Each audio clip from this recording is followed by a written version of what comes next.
Hey everyone! Today we're looking at the Ubiquiti NanoBeam AC Gen 2 2-pack.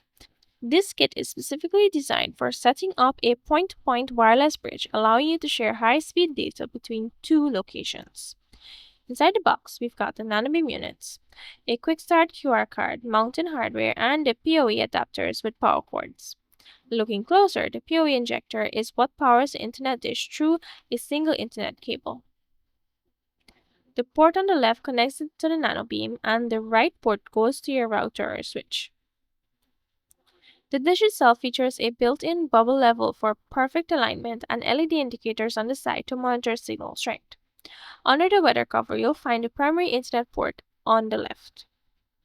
For mounting, simply snap the ball joint into the dish, sliding the locking cover in, and tightening it down. While it includes a heavy-duty hose clamp for pole mounting, a few high-quality zip ties can also do the trick for a quick setup. That's your quick look at the NanoBeam AC Gen 2. Thanks for watching, and I'll see you in the next one.